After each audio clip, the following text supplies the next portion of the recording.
Hello guys, good morning. Today maglilinis tayo ng aquarium dahil aquarium na ay malinis. Masyadong maraming grass na tumubo. Daming grass kaya today lilinisin ko yan. Yan ang aking trabaho today at ang aking vlog, ang paglilinis. Ito din, yung pangalawang aquarium lilinisin ko din dahil ang dami. Natawag namin yung snake yung, ano ba yun? Yung mga shells, ano ba yun? Parang maliliit na, ano ba yan? Shells. Yan, aalisin ko yan. Yan yung mga isda namin na maliliit. Ang daming mga algae, dapat malinis yan mamaya. So bakit madilim? Ganun. Basta lilinisin ko yan, okay? Good morning sa inyong lahat today. Dahil sa maulan sa labas at tayo ay nasa loob ng bahay at hindi tayo makakalabas at hindi makakapag-vlog. So, today maglilinis na lang si Happy ng aming aquarium. Okay? So, abangan nyo ang aking paglilinis ng aming aquarium. Okay? Samahan nyo ako sa paglilinis ng aquarium. Yan. Maglilinis tayo nito. First of all guys, una sa lahat, dahil merong kuryente, dapat nating patayin muna ang kuryente sa ibaba bago natin linisin ang aquarium. At baka tayo makuryente at tayo magkrig-krig. Kaya patayin muna natin ang dapat patayin. Diba? Yung mga plastic dyan, dapat nating patayin. Yan ang nasa loob. Maraming pagkain ng isda. At saka yung mga wirings dyan. Yan, dapat patayin natin. So, patayin na natin ang dapat patayin na wire, kuryente at iba pa. Okay? Una natin kukunin ang filter dito sa ibaba. Kukunin natin yung filter. Tapos puputulin natin yung mga damo-damo. Yan. At maraming mga algae dito. Yan. Brushin natin yan mamaya. Okay, mga kahapi. Okay, go. Kukunin na natin ang filter. Patayin muna natin. Ang dapat patayin. Yan. So nawala na yung kanyang At ngayon natin kukunin ang mga ano dyan. Yung mga basta yung ano na. Kukunin na natin yung filter dito sa ibaba. Yan, may manchat batin ay moment. Kunin na natin yung filter. Yan yung filter sa ibabaw ng aquarium sa loob at labas. Kunin na natin siya. Yan mga kapito, yan yung filter. Medyo madumi-dumi na rin siya. Pagkatapos, kukunin natin yung mga damo-damo. Okay, alright. Yan moment mouse. Yan, nalinis ko na yung kanyang yung filter. At ngayon, linisin ko na yung aquarium. Yeah, that's na guys, that's basta huling. Unahin natin yung mga grass. Cut natin yung mga grass, mga kapips. Yan. Cut na natin yung mga grass, para medyo luminis siya. Actually, itong mga fish namin, lagi silang nagpapadami. Masaya kasi itong mga isda namin, lagi silang nagtatarikian. Kaya madami. Ba, di ba Christian? Yung fish natin ay always happy, gaya ni mama. Kaya sila nagpapadami. Yun lang. Dahil sila ay laging masaya. At healthy. Of course. Kaya sila dumadami. Yan. Tapos pupunin na natin yung mga grass. Yan yung mga grass, mga kahapi. Mga kapips. Yan, ang mga grass, green grass at home. Kukunin na natin yan. Siguro na pisan kayo. Guys, please lang guys. Kasi mama. Okay? And then, dahil sa marami na ang grass, dapat natin kunin yung iba. Dahil sa sila dumadami kaya i-harvest natin yung iba. Kunin natin. Guys, yan, babasa na yung klik-klik ko. Tapos na mouse, kasi klikali siya sila. Yan. Terus dito, kita nyo naman. Dami mga algae. Yan. Ja, pass auf, Maus, lass da hinten liegen, Maus. Das ist eine Schere. Und kann man das mit dieser Ding aufschneiden? Die können wir Da, gagamitan natin siya ng parang scraper sa glass. Glass scraper, yun ba tamang pangalan nito yan. Medyo sharp siya dito. Yun yung i-scrape natin sa mga algae, okay? Yan, ganyan. Para matanggal yung mga algae niya. Das Algae da. Das Algae. Peel algae, okay? Das Algae. Da, diese kleinen Blätter, das Algae. Naklaro ba na ito tayo naman, Yan, scrape natin siya.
dagan. Ano ba?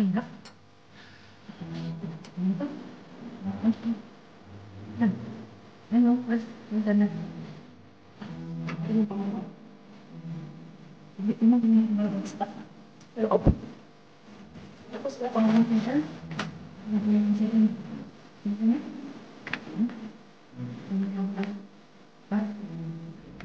Uy.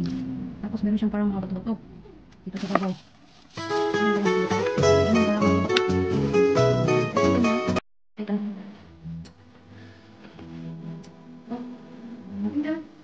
Tapos, lagi natin natin yung takip. Babaw.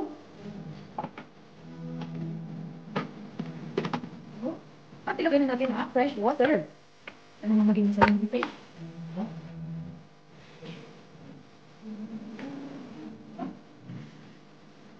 So, ang paglalagay ng water ay dandahan na. Dandahan na. Para hindi kasi yung ano, yung mga isda.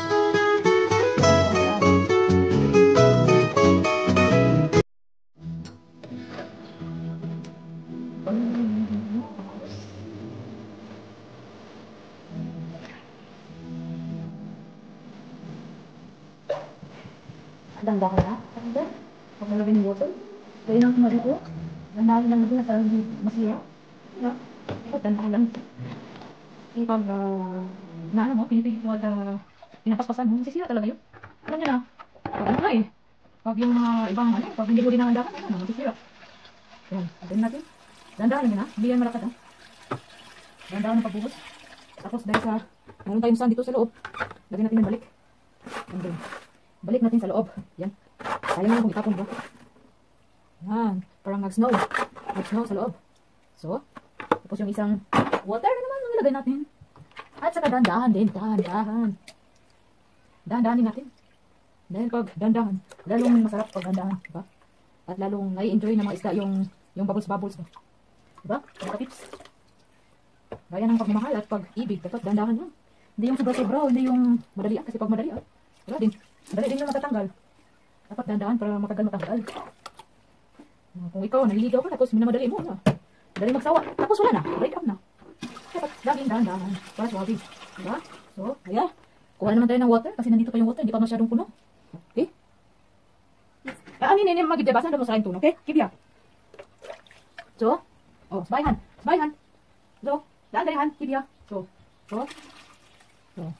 lamsam. Nee, ich mache, ich hole das. Nein, du bleibst dahin, weil du kann nicht holen. So, steh auf. Hier bist du dran. Steh auf, du hast gesagt, du wolltest helfen.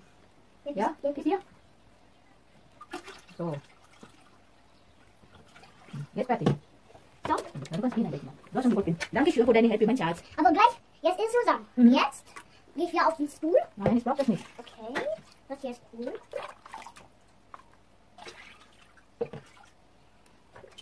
Yan. Actually guys, itong mga fish namin, kaunti lang yan before Christian. Christian, Ja. Ida Beck. Ganyan si mga Christian. Christian. Yung mga fish namin before, kaunti lang yan mga kapips. Ngayon dumadami na sila kasi palagi silang masaya, palagi silang naglalambingan, at nagmamahalan, kaya sila napaparami. Alam niyo na, pag nagmamahalan, dumadami talaga yan. Kaya ngayon, marami-rami na sila. O kung sino gusto humingi ng isda dyan, bibigyan namin. Kaso walang, walang nangihingi. Kasi ayaw nilang magtrabaho nung maglinis. Nagkakatamad. Para sa kanila, nagkakatamad yun. Yung maglinis ng aquarium.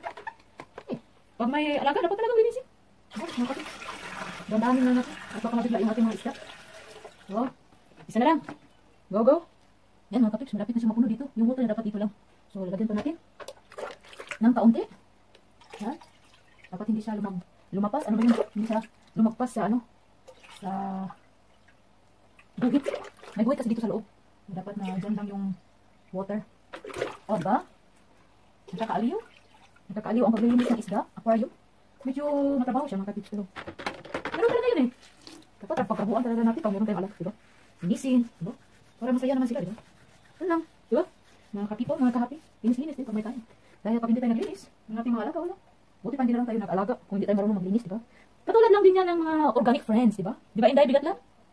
Pag hindi natin inaalagaan yung ating mga organic friends, wala rin, mawawala din sila. Kasi, dapat talaga mayroong pag-aalaga at pagmamahal, diba? Yun lang. Tapos, ating paanda rin na ang kanyang filter. Diba? Dito sa baba. I-on na natin ang dapat i-on. Itoslok na natin yung dapat itoslok. Yan. Umanda na siya mga kapips. Tapos itong bubbles, lagay natin yun sa ibabaw. Sandali. Sandali at si Happy ay aakyat sa puno. Sa puno ng bayabas. Kasi sa puno. Hindi pala sa puno ng bayabas dito sa taas. So, akyat muna si Happy dito sa taas. Ano ba?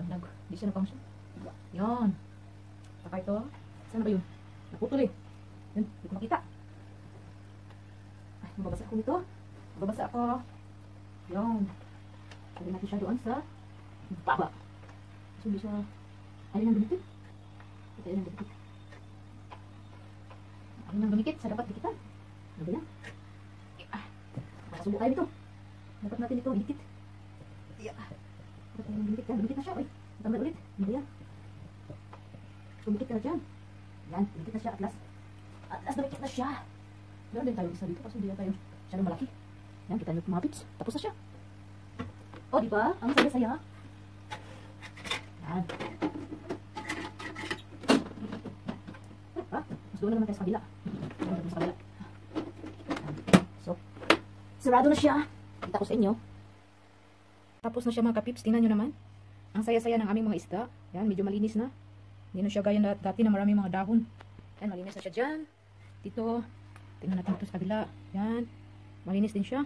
Yan. Saya-saya na ng mga isda, di ba? Malaki na yung space na kanilang paglalagyan. Medyo yung water, medyo hindi pa masyadong clear. Kasi kakastart lang ng filter. Mamaya magiging clear na yan. Yeah. Di ba? Ang saya. Tapos na si Happy maglinis. Doon na naman tayo sa kabilang aquarium. Dalawa kasi yung aquarium namin. Yung isa maliit. Ito yung medyo malaki-laki. Ito yung ano ito? 150 liters yata to. Yung laki ng aquarium. Sige, punta tayo doon sa kabila. Pangalawa namin aquarium. Maliit lang siya. Dito din siya sa sa may bintana. Marami siyang mga snake, yung mga maliliit na ano ba yun? Shell sa loob. Kasi kinakain kasi nila yung mga extra na pagkain na binibigay namin sa isda. Kaya lilinisin ko yan. Ano? Dami maliliit na shell. Kukunin ko yan mamaya. Yung mga isda namin nagtatago. Saan sila? Basta nasa ano lang sila sa likuran. No? Linisin ko yan. Linisin ng isang aquarium. Patayin muna natin yung kuryente. Patayin muna natin yung dapat patayin. Yung kuryente. Hindi yung patayin. Yung kuryente lang patayin. Para hindi tayo makuryente at magkirik-kirik, di ba? Careful lang tayo mga kapips para hindi tayo makuryente. Sige, patayin na natin ang mga dapat patayin, ha? Kita nyo naman madumi. Ang daming dumi. Yan, start na natin linisin. Ang dapat linisin. Yan, i-brush na natin ang dapat brushin. Yung mga dumi-dumi na dapat tanggalin na.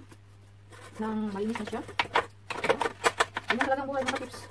Linis pag may time. Pag dito tayo maglinis, tawagin tayong tamad, di ba? Pag linis tayo. Yan ang buhay natin dito. Walang katamad-tamad. Di usong tamad dito. Sa Pilipinas, pwede kayo-kayo lang. Ito, pwede. Pagalitan tayo mga kapips. Pagalitan tayo ni boss. Ano tayo boss ito mga kapips? Boss natin. Hindi tayo pakainin pag anong tamad tayo. Kaya work din pag may time. Hindi whitey ng whitey. Diba? Whitey paminsan-minsan. Hindi na lang tayo magsige whitey. Dapat yung income sa whitey. Tapos napagalitan pa tayo ni banana. Diba? So linis-linis muna tayo dito, ha. Try mabait ba? Try mabait. Mabait tayo din. Tayo mabait. Today, ha. Sa lahat ng oras mabait tayo, ha. Diba? Ganyan talaga si Happy. Mabait na babae. Kung hindi lang natatanong mga kapips, si Happy talaga yung mabait. Mabait ako ng tao. Pero pag ako'y nagalit, mahirap din. Kaya huwag niyo akong pagalit. Dahil pag si Happy nagalit, ay delikado. Uusok ang hindi dapat uusok. O diba? Kasi natin itong mga algae. Kasi yung tubig kasi yung filter, masyadong nag-ano siya. Kaya yung water, yung punta doon sa taas, nagiging algae. Algae. Diba? Ayan. Ayan ang paglinis. Yung paglilinis ko dito mga kapips, mano-mano lang ito. Yung iba meron silang parang machine. Ako wala akong machine. Mano-mano lang itong sa akin. Diba? Hindi yung mano. Mano ba? Manual lang. Nagamitan ko lang ng aking mga maywagang kamay. At maywagang mga braso. Yung braso na kaliitan lang. Hindi masyadong malaki. May malaki pero hindi yung braso, ha. Iwan ko lang ano yung malaki. Secret. Basta yun lang. Anong masasabi ko? Diba? Dapat shout out ako dyan sa aking mga friends, ha. Yung mga people na palaging sumusubaybay sa aking mga videos. Shout out ako sa inyo, ha. Si Happy mabait ngayon, ha. Doon sa aking mga katim mangingisda. Shout out ako sa inyo. Maraming salamat sa inyong taos-pusong pagsusubaybay kay Happy Family. Aray, ang tigas. Ano ba yan? Ang tigas naman ito. Parang yung kay Manoy na matigas. Ba yan? Nag-brush natin yung mga kapips. Hindi natin matanggal kasi ano pa eh. Yung heater niya, yan o. Heater. Yan yung heater ng isda. Kita mo ha. Yung isda may heater ha. Kasi malamig yung tubig. O, ayay. Matumba man. Higla. Ikaw, matumba dyan. Oy. Higla pa. Ako yung nagsasalita sa aking sarili pa. Du hast recht, weißt du, was du sagst, aber gib dir. Ja, du Gib hast dir recht. die Wahrheit, Oh, basag sumit ka. Andrea Aquarium pa ba? Ein Aquarium? Ja, ich hab das geteilt. Oh, das sieht sehr gut aus. Geht gut? Mhm. Gut. Danke schon, Papa. Geht schön. Hast du schön sauber gemacht. Schön sauber? Mhm. Freue mich. Ja, guck mal. Gemacht. Mhm. Vergiss ihr danach? Wir sollten mal. Was soll ich? Was hast du gesagt? Papatis gehört euch, schade. So fertig. Noch einmal. Gerne. Okay. Schade, Papatis Hey, gehört. tara. Dito na lang. Yan, ganyan. Paglinis ng aquarium, ha. Kung meron kayong aquarium, mga kapips, linisin nyo yan. Huwag nyo na patagalin. Dahil, kung malinis yung aquarium, gusto nyo ay masaya at happy na lumalangoy, di ba? Nakakulong lang sila dyan sa aquarium, tapos hindi nyo pala linisin, di ba? Kawawa ng isda. Kaya, maski nakakulong sila dyan, dapat linisin nyo para happy sila ba sa loob. Na lumalangoy na malinis yung kanilang bahay, di ba? Kasi hindi sila makapaglinis ng kanilang bahay. Di dapat tulungan natin na maglinis, di ba? Tama? Hindi bigat lang, tama? Linisin natin yung ating mga organic friends dyan, Inday. At samahin natin yung mga organic friends natin dyan. At yung mga plastic friends natin dyan. Huwag nang patagalin. At ating tanggalin. Inday? Alam niyo, mga kapips yan, si Inday bigat kaya yung friends ko sa YT. Sila Ma'am Smug, sila si Ma'am Jane, Masuko, may galap shout out sa aking mga ka-team, team member. Alam niyo, sa YT, maraming mga ano. At saka yung mga taong nagsusuporta sa akin, gaya ni Doc Wakwak. Maraming salamat sa iyo. Kung gusto niyo manood ng mga video ni Doc Wakwak, panoorin niyo. Si Sir Leo Boris. Yan, mabait yan, mga legit na friends ko yan, mga kapips. Kung sino yung mga YouTuber dyan, nakaka-start lang. Tingnan niyo yung mga friends ko at makipagkaibigan kayo. Mga legit friends yan, Doc Wakwak, Inday Bigatla, Ma'am Smug, Leo Boris, Jane Masukol. Yan, ang bait-bait ni Ma'am Jane. Nasa ano yan si Ma'am Jane, kuwait yata si Ma'am Jane. Yan si, Laya Rakasa sa Philippines. At saka si Jobs Dublin sa Ireland. Yan si Sir Jobs, yung mga ano niya, marami kang matutunan kung mahilig kang magpupukpuk na mga sa bahay. Marami kang matutunan kay Sir Jobs Dublin channel. At saka kay sino pa ba? Ibiang Vlog sa USA. Yan si Ma'am Ibiang, meron siyang anak na cute, si Caroline. Yan yung bidang-bida ni Ma'am Ibiang sa kanyang mga video, si Caroline. Na parang artista na bata. Mahilig na mag-post at cute na cute. At saka, sino pa ba? Si Negra Mami. Yan si Negra Mami, kakastart lang yan. Yung kanyang mga videos is about Zumba. Yun si, sino pa ba? Uy, ito ba, uto ko ba na medyo matanda na, nakalimutin na. Yun si, basta yung mga ka-team namin. Sa mangingisda. Team mangingisda. Isda lang ng isda. Na maraming nahuhuli. Nahuhuli na friends. Legit friends at plastic friends, di ba? Kung hindi nyo naitatanong mga ka-pips, yung mga plastic friends, yun yung mga friends na wala lang. Parang friends lang pag meron ka, pag wala ka, bahay. Yun ang mga plastic friends. Hindi sila sumusuporta sa'yo hanggang sa huli ba? Yung mga organic friends, yun talaga ang dapat hanapin pag kayong nasa YT, nag-YT kayo. Kasi yung mga organic friends, nag-stay yun sa inyo, mag-stay yan sa inyo. Dahil sila ay organic eh. Walang fertilizer yan, organic na organic. Kaya, maganda yan. Diba? Ganyan lang ang buhay natin mga ka-friends. Sabi nga ni Inday Bigatla, simplihan natin. At saka yung bago naming organic friends na nakilala ko dahil kay Inday Bigatla, si Bones Pimentel. Yan. Check nyo rin si Sir Bones. Yung mga video ni Sir Bones tungkol din sa pag-i-assist you. Pagpapalaki ng muscles. Kung gusto nyo palakihin ang inyong mga muscles, gusto nyo gumaya kay Sir Bones Pimentel. Yan. Check nyo yung video niya at marami kayong matutunan na exercise na pampalaki ng mga muscles. Kung gusto nyo maging macho, guwapito, at malaki ang mga buto-buto at muscles. Yan. Check nyo yan si Bones Pimentel. Kaibigan yan ni Inday Bigatla. Organic friend ni Inday Bigatla yan. At naging connected na rin sa aming grupo. Diba? Oh. Wala nang masabi si Happy sa aking mga organic friends. Sa aking mga organic na supporters dyan. Maraming salamat ha. Sa inyong pagpapanood kay Happy. Yan. Yung water ay. Oh, hello mouse. Babalik si Happy ha mamaya. Yan. Tapos na natin linisin ng ating aquarium. Yan, malinis na siya. Happy na yung mga fish na lumalangoy-langoy dyan. Medyo hindi pa masyadong clear yung water. Pero mamaya magiging clear na yan. Okay? Yung isa na naman sa kabila. Tingnan natin. So yan. Clear na ang ating water sa isang aquarium. Yan. Malinis na siya at masaya na ang mga fish na lumalangoy-langoy. Yan. At ito sa kabila natanggal yung kanyang yung parang bubbles natanggal. Didikit ko yan, balik mamaya. Yan. Importante, malinis na siya, okay? Oh, hello fish. Diba? Ang saya-saya na ni fish. Saya-saya. At sila ay nakakalangoy na. At hello si Panda. Ito si Panda fish. Yan. So, masaya na sila. At dahil dyan, nagpapasalamat kayo kay Happy, ha? At before ako mag-say bye-bye, mga ka-pips, shout out ko muna yung iba kong mga organic friends, ha? Yung palaging sumusubabay sa aking video na Sir Bonifacio Castigador. Laging sumusubay sa aking video. Ang mga content po na kanyang video ay yung mga taong nangangailangan. Ginagawan ko niya ng video at para matulungan ng ibang tao. Yun, at si Days Vlog, yan. Kaibigan namin yan, si Days Vlog. Yan din, bago din yan nagsimula sa sa YouTube. Kung kayo may time, pwede nyo rin subaybayan ng mga video ni Days Vlog tungkol sa kanyang buhay. Okay? So maraming salamat mga kapips, yun lang. Thank you for watching. At sa susunod ulit. At sana kayo laging sumabaybay sa aking mga video. At maraming salamat. Okay, bye-bye. I love you. Tschüss, tschüss.